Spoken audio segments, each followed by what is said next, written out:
Bien, ¿cómo está? Me da muchísimo gusto que esté nuevamente con nosotros en esta segunda edición ya de Los Portaleros, una producción de Voz Radio y Contrapuntonews.com. Y esta vez me da muchísimo gusto que estén en la mesa dos muy buenos amigos y excelentes colegas, incluyendo al tipo que tengo a la derecha.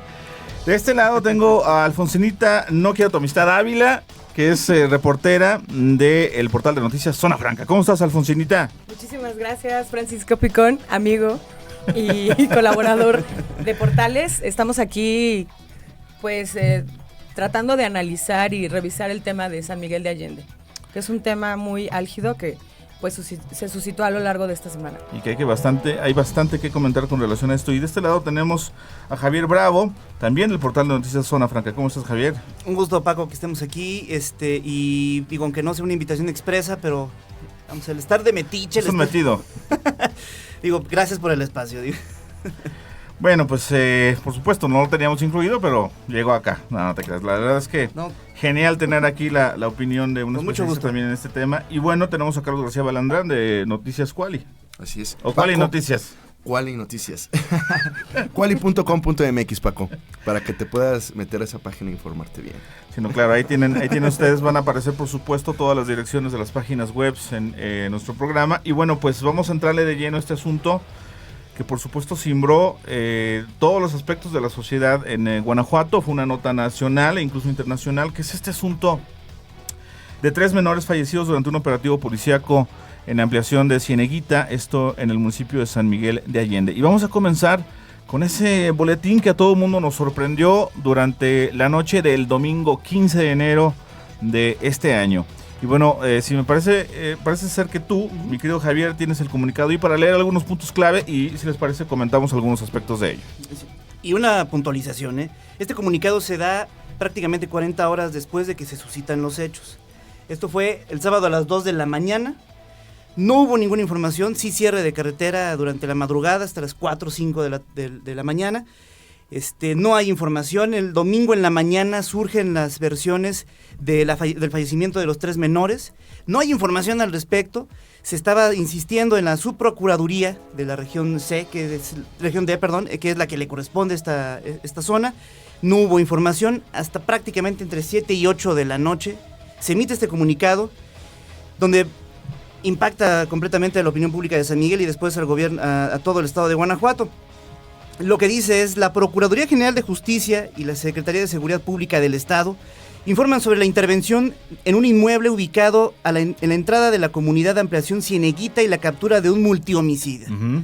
El día de ayer, alrededor de las 2 de la mañana, mediante un reporte de la Procuraduría General de Justicia, se informaba que en la comunidad de ampliación Cieneguita se encontraba un grupo de hombres armados y el reporte señalaba también que había detonaciones de armas de fuego. Cuando los elementos policíacos arribaron al lugar del reporte, fueron recibidos con disparos de armas de fuego. Ante ellos se solicitó el apoyo por parte de grupos tácticos. Ahora se sabe que parte de los que conformaban el grupo delictivo se dispersó por el patio trasero del inmueble. Al arribo de los elementos de los grupos tácticos, lograron asegurar primeramente el perímetro del lugar y a la postre incursionaron en el inmueble toda vez que había aún detonaciones del interior de este hacia los elementos. Y allá, asegurando el inmueble, lograron detener a la persona que accionaba una de las armas de fuego, que fueron aseguradas, y junto con él se encontraba una persona del sexo femenino, quien dijo ser su esposa y señalaba a los elementos que también iba a ser privada de la vida por parte de quien refirió como su esposo, y que era él quien había privado de la vida a sus 3 menores hijos, siendo los 3 menores de 11, 8 y 4 años de edad. La carpeta de investigación se encuentra en su etapa de integración por diversos delitos, entre ellos homicidio en grado de parentesco y posesión de armas de fuego y sustancias prohibidas. Y se ha podido establecer que una de las armas recuperadas, precisamente la que le fue asegurada a la hora detenido, es el arma que dio hoy positivo con los elementos balísticos que fueron sustraídos de la corporeidad de los 3 menores al momento de la necropsia. El ahora detenido será puesto a disposición del juez del control para la definición de su situación jurídica, donde se le imputarán los lamentables hechos de los 3 menores privados de la vida, entre otros delitos. Se aseguraron armas largas de grueso calibre, armas cortas y droga, no se especifican cantidades, ojo con esto. El seguimiento del caso se realiza conforme las reglas del sistema de justicia penal acusatorio. Chequen los elementos porque de ahí se despegan diversas inconsistencias que ni siquiera se integran, lo decíamos hace un momento, en la carpeta de investigación. Sí, se abre un abanico importante ahí de inconsistencias y bueno, pues una de ellas tiene que ver precisamente con la hora en la que se supone que interviene la Procuraduría General de Justicia del Estado en este asunto del tiroteo, ¿no, Carlos? Así es, la Procuraduría menciona que fue a las 2 de la mañana cuando elementos policíacos reciben el reporte de personas armadas y son recibidos a tiros. Pero aquí se genera una confusión porque cuando menciona elementos policíacos se pudiera entender que es la policía municipal, porque finalmente la policía municipal es la que recibe los primeros reportes cuando hay una situación de emergencia, ¿no? Entonces, la Procuraduría no especifica si es la policía ministerial, si son las fuerzas del Estado, simplemente dice elementos policíacos. Se entiende pues que pudiera ser la policía municipal, que es quien recibe los reportes, ¿no? Posteriormente nos enteramos que la policía municipal no recibe este primer reporte supuestamente, pero sí recibe a las 00:20 horas los 9 reportes aproximadamente, de acuerdo a la versión del secretario de Seguridad Pública Municipal, Ricardo Benavides, de San Miguel de Allende. Dice que a las 00:20 empieza a recibir reportes de que hay una balacera en esta comunidad ya antes mencionada. Sí. Cuando arriban los elementos municipales, estos sí municipales, se encuentran con que ya hay todo un operativo montado. Ya está acordonada Ya está acordonada, simplemente lo que les dicen los de la Procuraduría, échenos la mano, bloqueen aquí esta parte de la carretera y ustedes no se metan. Sí, y si les parece vamos a escuchar qué fue lo que nos dijo el secretario de Seguridad Pública de San Miguel de Allende, que marca claramente una primera inconsistencia. No, mira, la única participación que tuvo la Policía Municipal de San Miguel de Allende fue en el momento que nosotros recibimos algunos reportes en los cuales nos mencionaban detonaciones de armas de fuego en un lugar. En el momento se despliegan las unidades, se hace el despliegue operativo y en el momento de arribar las unidades, nosotros nos percatamos que elementos de la Procuraduría se encontraban ya en el lugar y que estaban realizando un operativo. Es decir, cuando ustedes llegan, el operativo ya estaba concretamente en marcha. Es correcto. ¿A qué hora fue eso, secretario? ¿A qué hora reciben ustedes los reportes y cuántos reportes? Nosotros recibimos alrededor de 9 reportes, al ser alrededor de las 0:20, una cosa así. Bien, pues ahí los señalamientos del secretario de Seguridad Pública, estamos hablando de prácticamente 1:40 de diferencia entre un reporte y otro, Alfonsina. Así es, entonces hay algunas inconsistencias que se pueden observar entre el documento que emite la Procuraduría y también la carpeta de investigación que empieza a analizar y revisar e integrar. Entre ellos, ya después la señora Juana Luna da una declaración a los medios de comunicación. Exacto. El lunes, donde explica que pues los hechos que manifiesta como formalmente la Procuraduría no son así, ¿no? Es decir, que elementos se metieron a su casa y fueron los que, elementos de la Procuraduría ministeriales, a esta finca donde se metieron a esta finca y fueron quienes pues atacaron a su familia. Sí, prácticamente una versión completamente distinta a la señalada por la Procuraduría, y tenemos el audio. Después escuchamos un breve fragmento y comentamos esta declaración de la mujer que echa, pues, o lo pensamos de alguna manera así, que echaba por la borda la declaración o la postura de la Procuraduría. Escuchemos este audio de la señora Juana Antonia Luna Chávez. Entonces en eso empezaron disparos, muchos disparos. Entonces nosotros ya no sabíamos qué hacer. Él nos dijo que nos metiéramos al baño. Dice, yo los voy a cuidar, no voy a dejar que nada malo les hagan. Dice, cuida a los niños, enciérrense y no salgan. Y él se quedó en el cuarto, pues, para evitar que alguien entrara. Entonces, fue mucho tiempo el que pasó. Él me dijo, márcale a la policía. Y yo traía mi celular en mi mano, le marqué. Y cada ratito me decía, ya te contestaron. Dije, sí. Dice, márcales otra vez. ¿A qué horas llegan? ¿A qué horas llegan? No. Entonces, lanzaron gases. De hecho, esta información que les estoy dando, yo la dije en el ministerio, allá, pero no lo anotaron todo. Yo les repetí que faltaba información y me dijeron que es que eso no importaba porque los peritos ya lo tenían anotado. Entonces, ya después de eso nos metimos al baño Cuando mi esposo escuchó que entraron, él disparó hacia las escaleras. Dio disparos para que no entraran. Él estaba cuidándonos a mí y a mis hijos. Quería protegernos. En ese momento, pues, los demás le contestaron, le dispararon. Y pues él rápido agarró y me dijo que yo creo que ya nos tocaba. Si yo voy a estar con ustedes. No estaba conmigo y con mis niños. Entonces siguieron los disparos. Fue mucho tiempo en que disparaban y golpeaban puertas y vidrios, pero no dejaban de amenazar. Nos decían que nos iban a matar. Decían que nos iba a cargar la chingada. Dijeron, se los va a cargar la chingada, y hasta aquí llegaron, cabrones. Entonces nosotros estábamos muy asustados. Aventaron gas y mis hijos tosieron mucho, y cuando escucharon que tosían, empezaron otra vez a disparar. Yo les tapaba la boquita a mi niño para que no respirara.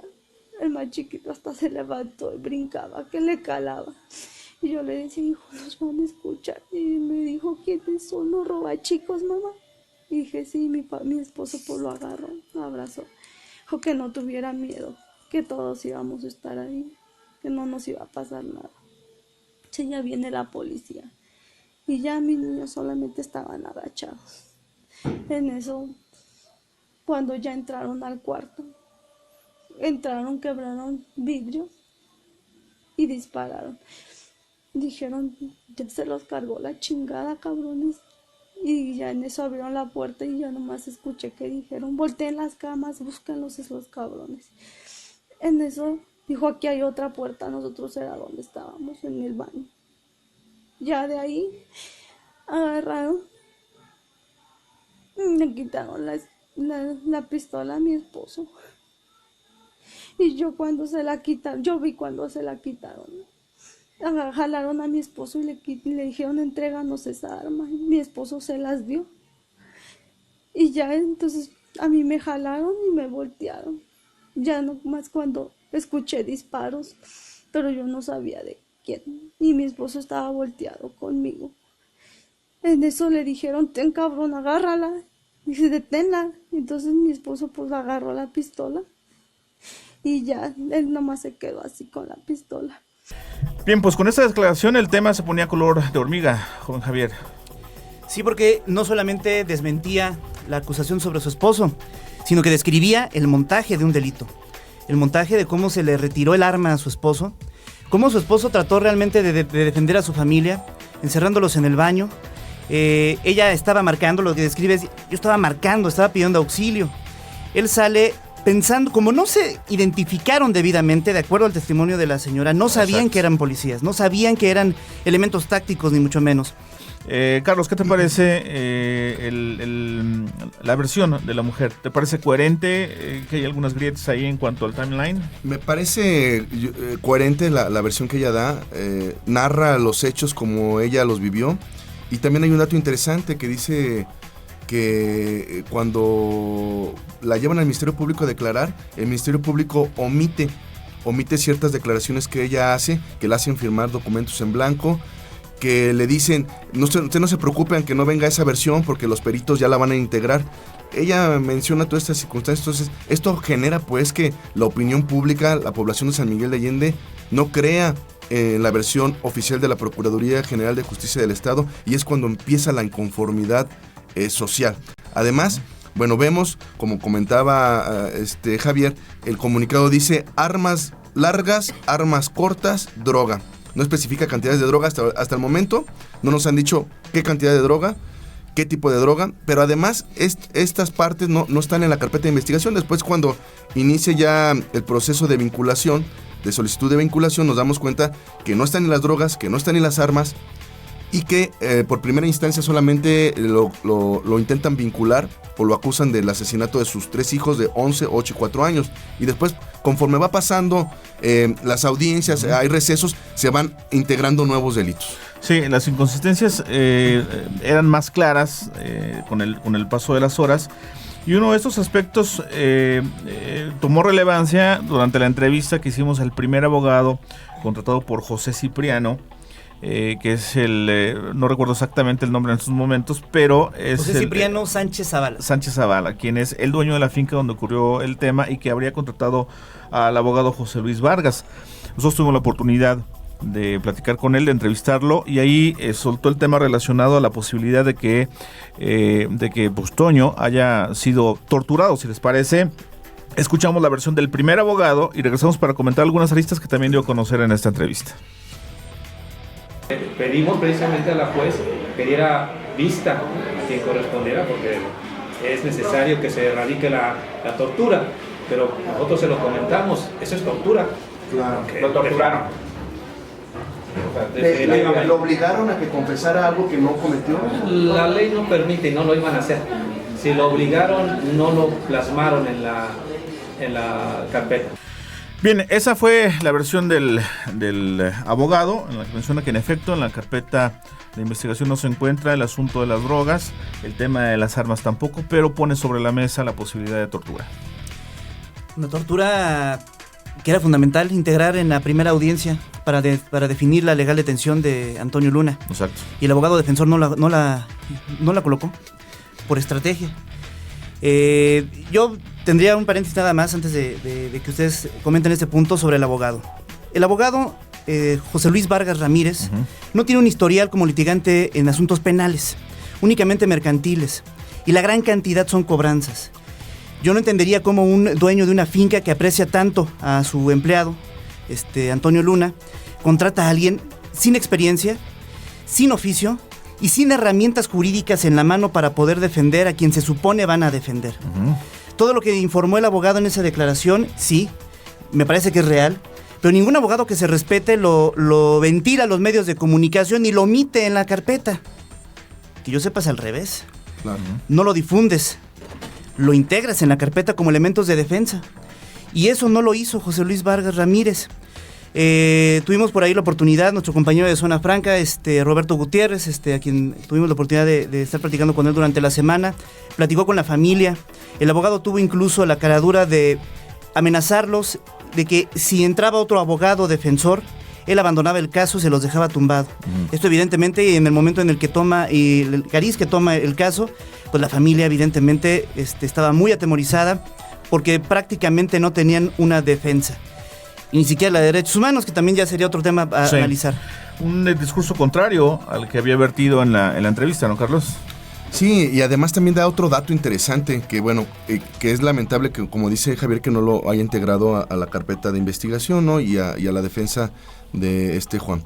Es el dato de que duró 9 horas desde su detención, que fue aproximadamente a las 2 de la mañana, duró 9 horas sin ser puesto a disposición del Ministerio Público. Él dice, ¿qué pasó durante esas 9 horas? Es una violación a todos los protocolos. Incluso él dice que en ese lapso, precisamente, el velador fue torturado por los elementos, me imagino, de la Policía Ministerial, que también cabe mencionar que participó elementos de la Secretaría de Seguridad Pública del Estado. No hay que omitirlo también, ¿no? Entonces, él hace estas revelaciones que todavía aún ponen más en duda. Exacto, la versión de la autoridad. Todavía ponen más en duda la versión del procurador Carlos Amarripa Aguirre, quien todavía vuelve a salir a declarar y a reiterar lo que él ya había emitido en su comunicado, y se da el caso de que no separa el caso de la balacera con el caso del velador, ¿no? Y por supuesto va a ser la prueba de fuego para este nuevo ombudsman. Hay que recordar que llega con muy poco respaldo desde su elección o designación en el Congreso del Estado de Guanajuato. Y bueno, llega precisamente con esta etiqueta de ser un empleado del gobernador. Me parece que esta es una excelente oportunidad para que marque distancia, y veremos cuáles son pues ahí los resultados un poco más adelante. ¿Qué te parece, Javier? Que le hace falta ser muy proactivo este procurador. Me parece que está reducido pues un buzón de quejas y sugerencias. Yo no entendería cómo deja de manera impune que Carlos Amarripa, el procurador, en diversas entrevistas durante la semana, señale y juzgue directamente a Antonio Luna, señalando ya sin un proceso terminado. Como multihomicida. Como multihomicida. Y como lo mencionó en el comunicado, lo mencionó en 2 entrevistas, una en Salamanca y otra, me parece, en Guanajuato Capital. Y finalmente, pues ayer todavía lo recalca. Y en diversas ocasiones ha hecho estos señalamientos. Incluso es motivo yo no diría de una recomendación express, no es ese, digamos, el papel del Procurador de los Derechos Humanos, pero sí de una postura política mucho más enérgica, que ponga freno a estos señalamientos de parte de la propia autoridad. Y yo creo que esa displicencia no lo está dejando muy bien parado en un primer gran caso que tiene en sus manos y otros que tiene ya acumulados desde la ciudad de León. Sí, claro. ¿Concuerdas con Javier? Así es la prueba de fuego de Raúl.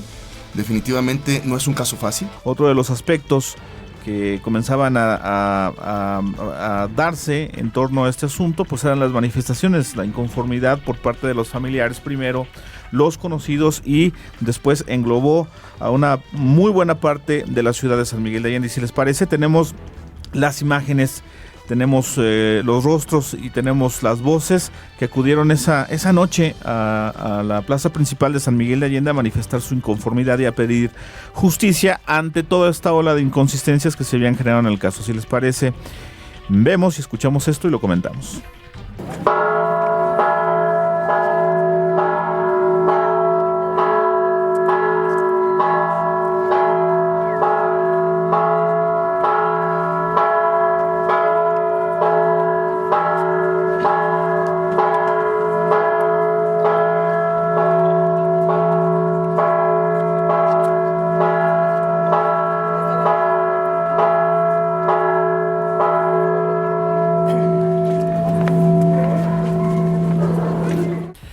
Ahí vimos la manifestación, la primera manifestación a la que nos tocó acudir en San Miguel de Allende.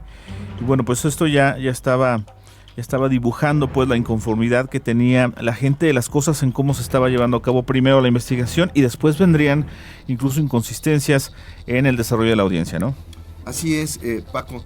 El procurador Carlos Amarripa se jactó de decir que su carpeta de investigación está bien integrada, que todos los medios y por supuesto la población en general, quien quisiera acudir a la audiencia de imputación podía hacerlo y darse cuenta de esa carpeta tan sólida, esas pruebas tan sólidas que iban a incriminar a Antonio Luna. Finalmente los medios llegamos y sorpresa, es privada. Sí. Se nos argumenta que por petición de la defensa y sorpresivamente también por petición de los representantes de la Fiscalía, que desde mi punto de vista, si tenían un caso tan sólido, ellos deberían haber sido los principales interesados en que la prensa, la ciudadanía estuviera ahí y observara esas pruebas tan contundentes que tenían en este caso. Sí, nada más abonando rápidamente el tema, el procurador lo que mencionaba es que había que ser testigos de las bondades de este nuevo sistema de justicia penal en el estado de Guanajuato, y justo en esos momentos la Fiscalía estaba solicitando que fuera privada. Tú estuviste ahí, Alfonsina, en los temas de la audiencia, importante, y bueno, a ti te tocó concretamente vivir esas incongruencias, ¿no? Sí, así es. El día de ayer, todavía, bueno, el viernes, que fue la última audiencia, la familia estaba esperando la resolución o el avance del caso ya en voz del nuevo abogado, de Rafael Heredia. Que seguramente recordarán por films como presunto culpable. Uh-huh. Pero antes de eso se dio una situación peculiar, y gracias por abrir concretamente ese tema, porque el abogado José Luis Vargas fue sustituido precisamente durante el proceso de esta audiencia.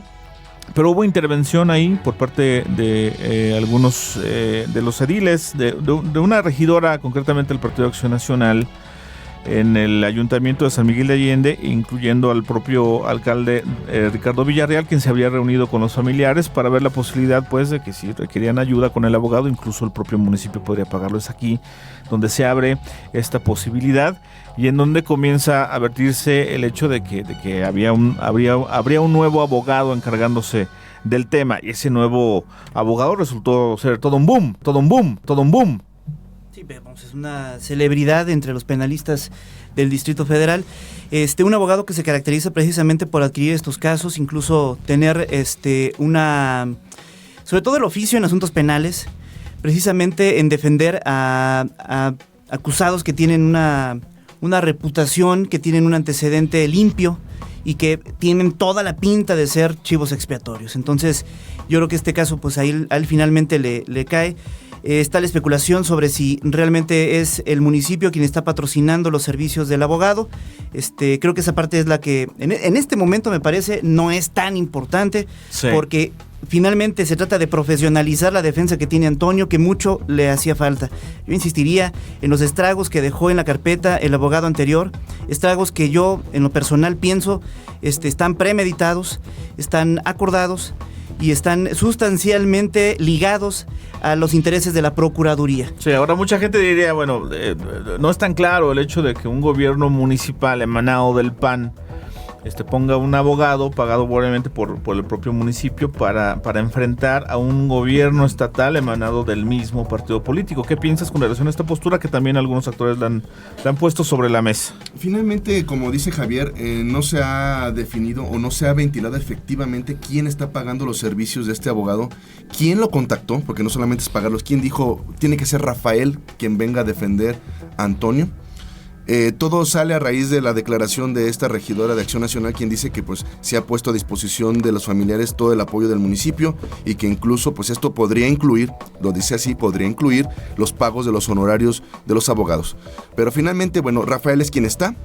El viernes es el día definitivo para saber si vinculan o no a proceso a Antonio, y él llega, pide un receso de 2 horas, da una declaración a la prensa donde dice, este caso es difícil. A esta declaración le seguirían bastantes horas todavía para la audiencia, y repito, tú estuviste ahí, Alfonsina, después de estas primeras declaraciones de Florencio Rafael Heredia, pues la espera fue bastante tensa, fue fría incluso, y emotiva, porque teníamos muy cerca el suplicio de Juan Antonio, quien estaba viviendo terribles momentos y lo podíamos observar muy de cerca, ¿no?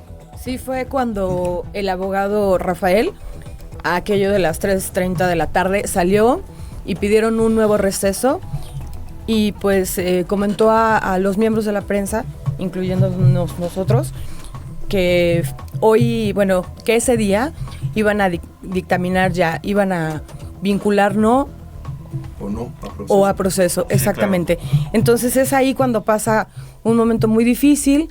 El abogado y su equipo de abogados se acercan con la familia y pues le dan la triste noticia a Juana, donde le avisa de alguna manera que es altamente probable que vinculen a proceso al señor Toño. Muy hábil el abogado Florencio Rafael Heredia, porque nos decía una cosa a los medios de comunicación en una tesitura, en un tono muy positivo, pero todo se vino abajo cuando vimos esa reacción de la familia en esa comunicación muy íntima, ¿no, Carlos? Así es. El abogado nos dice a nosotros, incluso se mofa, se mofa de los señalamientos de la Procuraduría. Entonces, eso es como que a la prensa los da como una luz de que era muy posible que no se vinculara a proceso. Inmediatamente habla con la esposa de Antonio, y conforme va hablando con ella, el rostro de ella se va descomponiendo.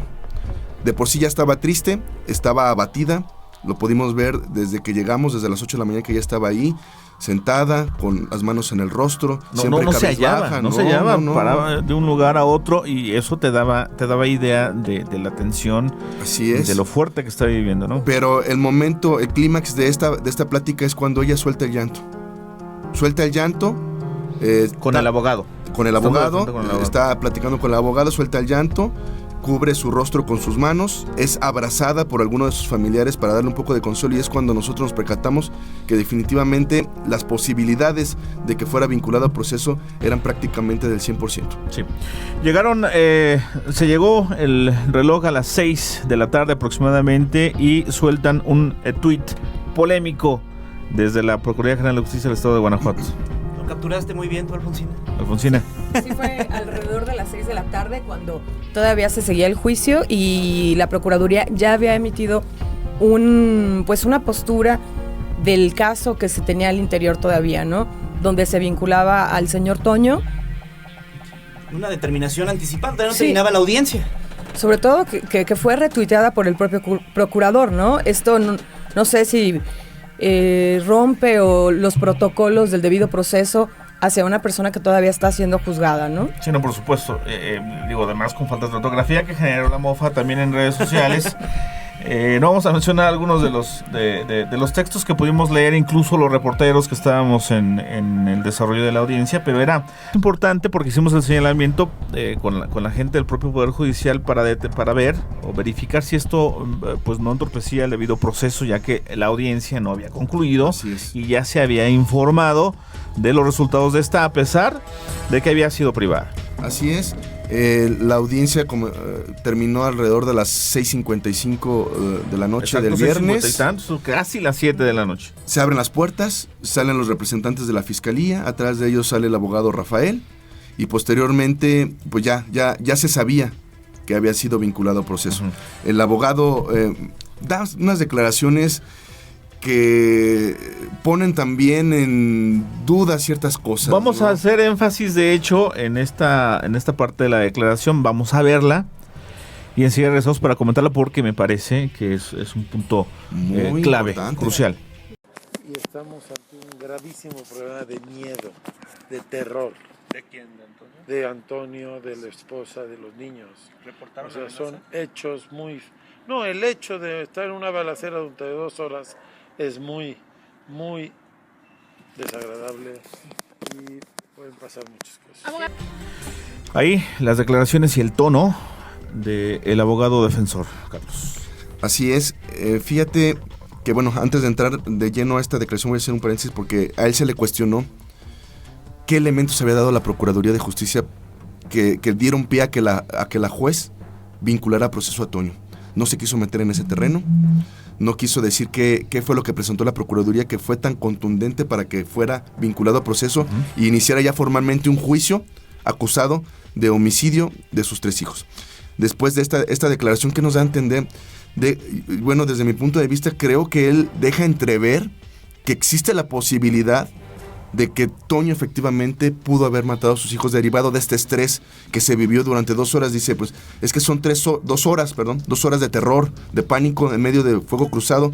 Entonces, él abre también esa puerta y, híjole, fue terrible, ¿no? Eso es muy difícil. ¿Qué lectura le das a esta parte de pudo haber pasado todo?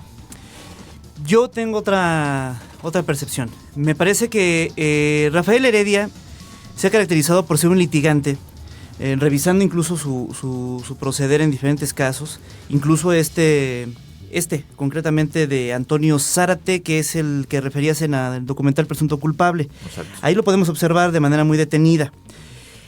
Rafael Heredia no es un abogado que, al contrario del abogado defensor anterior, exponga sus tesis abiertamente a la prensa, las difunda. Él las presenta. Rafael Heredia entra en un momento crucial. Estuvimos platicando con algunos abogados más enterados del tema, entre ellos nuestro buen amigo Roberto Saucedo Pimentel. Quien le damos saludo, por supuesto. Claro, por supuesto. Él estuvo en San Miguel de Allende, observó el caso, tuvo el contacto, incluso fue alguien de los abogados que se ofrecieron a asistir a la familia. Evidentemente les llovían ayudas por todos lados, algunos oportunistas, algunas realmente sinceras. Y él, por supuesto, lo que dijo, bueno, no hay problema, yo no tengo ninguna hambre por estar protagonizando este tipo de cosas, pero sí tuvo la oportunidad de entender cómo estaba más o menos el estatus cuando el día jueves despiden al abogado defensor. Lo que él decía es, la familia no tiene ni un solo elemento, Antonio propiamente no tiene un solo elemento en su defensa, ni uno solo. No sabemos qué estuvo haciendo el abogado defensor, pero no hay una sola prueba o declaración, por lo menos, ni siquiera de la propia esposa, que estaba desmintiendo públicamente al procurador. Exacto. Ni siquiera a ella se le había citado. Entonces, cuando llega Rafael Heredia, llega prácticamente de ceros, pero con el proceso ya comenzado. Una opción que tenía era pedir otra nueva prórroga. El domingo, al momento de la transmisión de este programa, este domingo era prácticamente ya el máximo plazo. Concluía el plazo, exactamente. Entonces, si él pedía una prórroga, tenía prácticamente 2 días para poder allegarse de pruebas de manera apresurada, de manera prácticamente irresponsable. Entonces, él acepta, él propone, vincúlenlo a proceso, pero tenemos 6 meses para hacer la investigación. Exacto, 6 meses que le dan vida a Alfonsina. Sí, justo al término de esta vinculación, él es lo que comenta, tuvimos que tomar esta decisión, ya nos acercamos para con la familia y decirles este tipo de detalles, pero sí, comenta que estos 6 meses van a revisar el caso con detenimiento porque hay muchas inconsistencias en donde pues está la imputación de la tentativa de homicidio hacia los 5 ministeriales, que dice que definitivamente no, y se descartó lo de la esposa. Y también esta situación de estrés. No, lo de la esposa va. Lo de la esposa se queda, pero esta situación de estrés donde la familia se vio envuelta y el esposo, es decir, Toño, pues está en estas circunstancias. Eso es algo que sí da a entender este abogado, Rafael, y no quiso adelantar ninguna tesis, no quiso dar más detalles sobre la carpeta. De hecho aquí Carlos le preguntaba sobre, y incluso tú, sobre los informes de la balística, la necropsia, exactamente. Sí, y bueno, hay que dejar sobre la mesa el asunto de que logró que los cargos por tentativa de homicidio en agravio de 5 elementos de la Policía Ministerial fueron desechados. Así es, pero mira, lo que me llama la atención bastante, y insisto, es que siga siendo privada. Ni siquiera la familia tiene acceso a saber cuáles son las pruebas que está presentando la Procuraduría. Solamente ellos saben qué está pasando. Entonces, es un caso ya que trascendió incluso a nivel internacional, como lo comentabas, y nadie sabe, y no tenemos forma de saberlo, porque es privada. Minutos después de que ya se vincula el proceso formalmente, empiezan a llegar por vía WhatsApp a todos los teléfonos de los reporteros la invitación a una rueda de prensa con Carlos Samarripa, donde él pues reafirma que Antonio asesinó a sus hijos, que incluso dice les disparó en la cabeza. Y ahí cambia un poco la versión, porque, bueno, según él, la primera imputación era de que intentó matar a los ministeriales, pero después dice que cuando los ministeriales llegan, Toño está apuntándole a su esposa a la cabeza. Si les parece, vamos a ver y escuchar la declaración del procurador.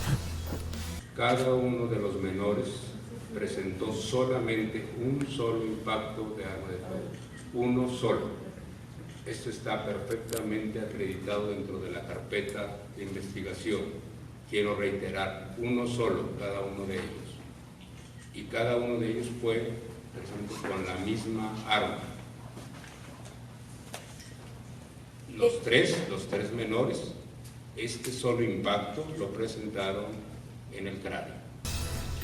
Bien, ahí las declaraciones del Procurador General de Justicia del Estado de Guanajuato, Carlos Samarripa Agre, donde prácticamente pues es contundente el señalar que los 3 menores de edad tienen un disparo de arma de fuego cada uno de ellos, calibre 22, que aparentemente es la que portaba el padre de estos pequeños.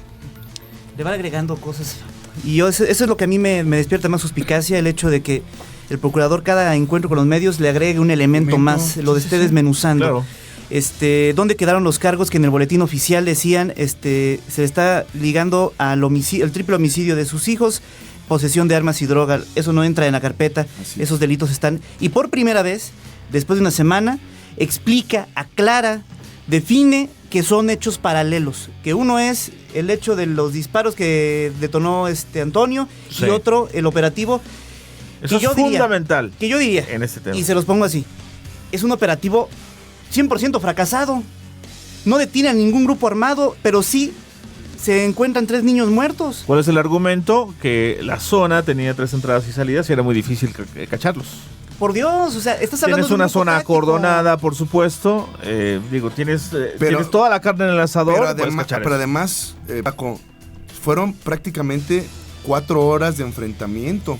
O sea, en 4 horas con armas de grueso calibre, no hubo un solo detenido, no hubo una persona herida y no hubo un criminal abatido, nada. O sea, simplemente fueron 4 horas de enfrentamiento que no, como dice Javier, no dieron resultado. Un operativo 100% fracasado. ¿Sí concuerdas con la versión de Javier y de Carlos? Sí, 100%, porque finalmente va un grupo táctico especial que va a desarmar como una célula delictiva y finalmente no logra nada. No tienes resultados, maldita sea. Y además, Detiene a un hombre, a un Otro velador. de los aspectos que das a conocer muy airosamente es el asunto de las drogas.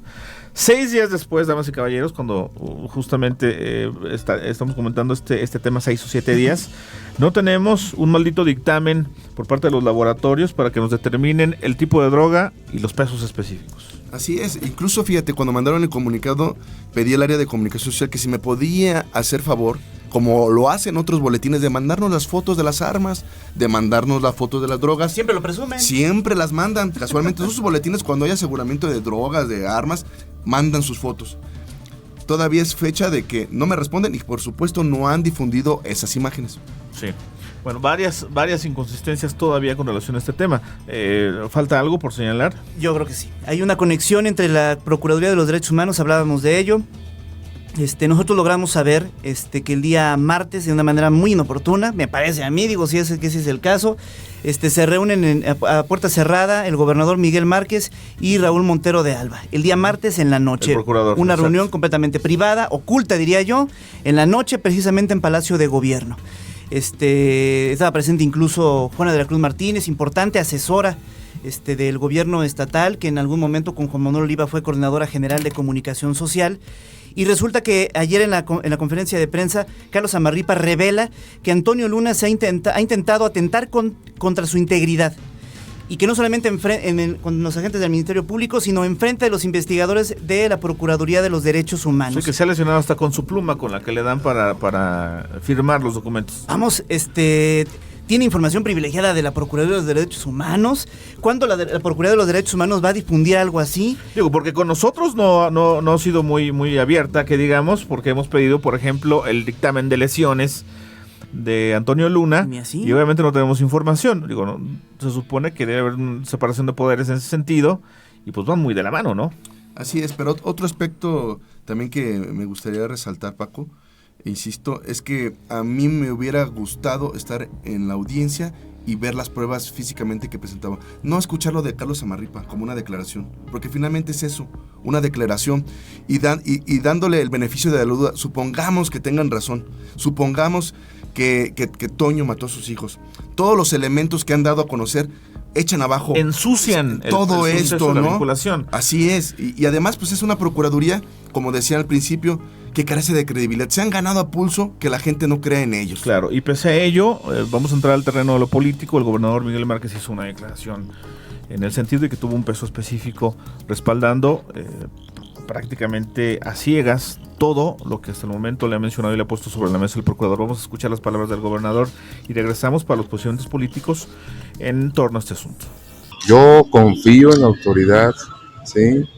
Yo sé que hará su trabajo y todo a su tiempo. Digo, yo no puedo adelantar, ¿sí? Ya está dentro de un proceso, ¿sí? En el cual se habrá de esclarecer. Y yo ahora sí que confío, ¿no? Para bien de todos, de la sociedad, de la misma familia, de la credibilidad en las instituciones, ¿sí? Sí, que la verdad siempre ha de salir a... Ya regresamos, estás en los portaleros, esta alianza informativa, y bueno, acabamos de escuchar las palabras del gobernador Miguel Márquez, respaldando en todo momento las investigaciones o lo que hasta el momento el procurador le ha dicho al oído al propio gobernador Alfonsín.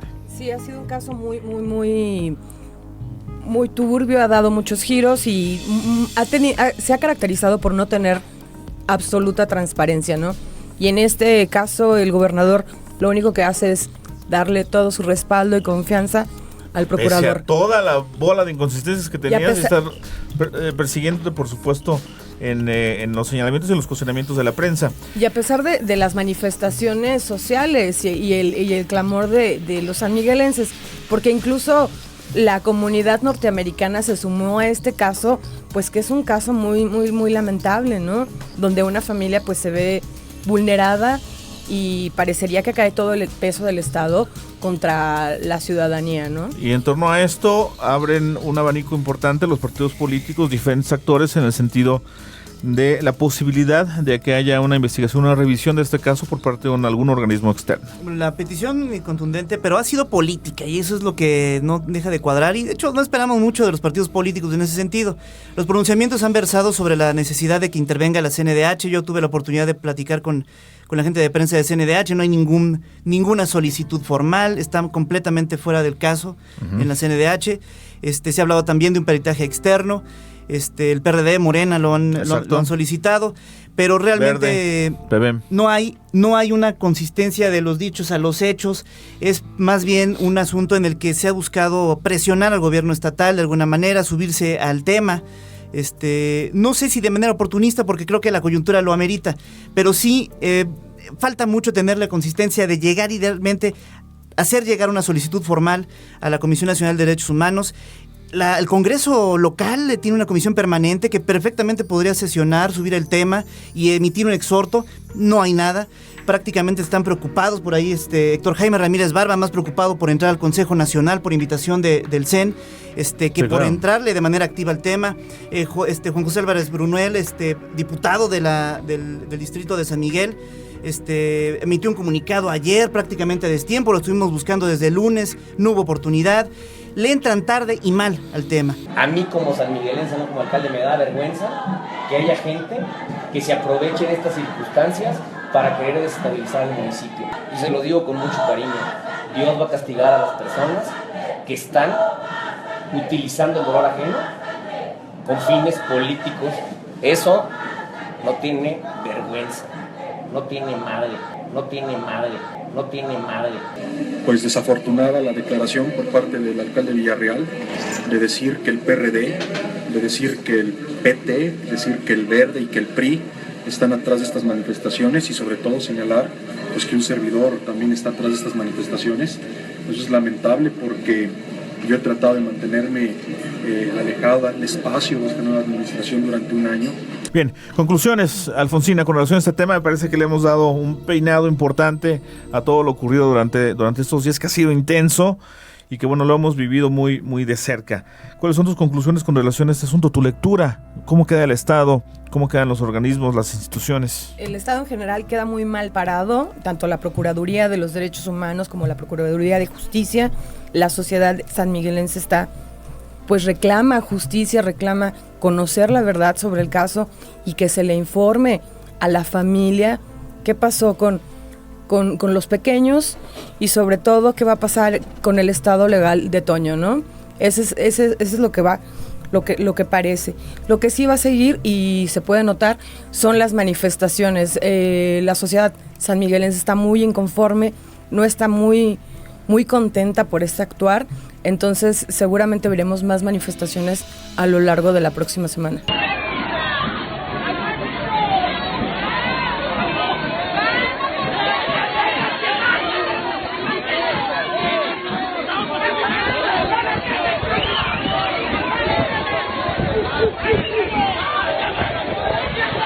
Sí, Javier, tu lectura. Mira, yo quisiera aprovechar este último comentario para hacer una precisión y hacer un comentario, yo creo que muy autocrítico hacia los medios de comunicación, y yo creo que este es un escenario idóneo para hacerlo. El día domingo por la mañana, Juana Luna ya había emitido un testimonio a diarios en San Miguel de Allende. Diarios que están ahí, diarios que tienen corresponsales, que no andan correteando como nosotros, como ustedes, ahora sí que la noticia y se tiene uno que trasladar de un lado a otro. Ellos tienen estructura. Y esos medios tradicionales tenían el testimonio en el momento preciso, el domingo en la mañana, cuando la comunidad sanmiguelense ya sabía lo que había ocurrido y no había una sola postura de la Procuraduría. Cuando llega el boletín a las 7, 8, lo decíamos hace un momento, se cambia completamente la versión y el día lunes se imprime en los periódicos con la versión de la Procuraduría. La oficial. La versión oficial. Ese es un muy buen punto. Y eso me parece deleznable en una comunidad de periodística que se precia de ser democrática, abierta, certera, y creo que ahí es donde los portaleros tienen una función específica, ¿sí? Romper con esas dinámicas tan perversas y donde finalmente los medios hacen un daño todavía más profundo de lo que ya están haciendo los que se supone están encargados de impartir justicia. Me parece que estamos ganando terreno los medios alternos y bueno, tenemos también una gran responsabilidad con relación a este tema. Tus conclusiones, si quieres abonar un poco también al comentario de Javier Franco, de Zona Brava.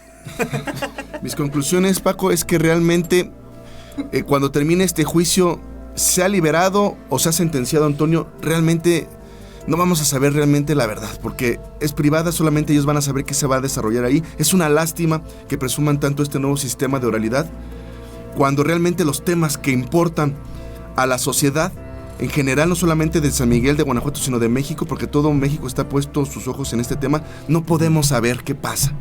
Es una lástima realmente que solamente sea en el discurso que este sistema de oralidad tenga grandes bondades, porque realmente los grandes temas no podemos ser observadores y testigos de lo que pasa.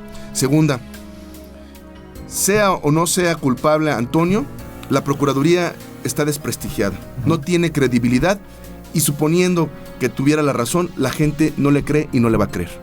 Sí, concuerdo con todos sus puntos de vista. Digo, a final de cuentas una sociedad informada es una sociedad sana, eso no ha ocurrido.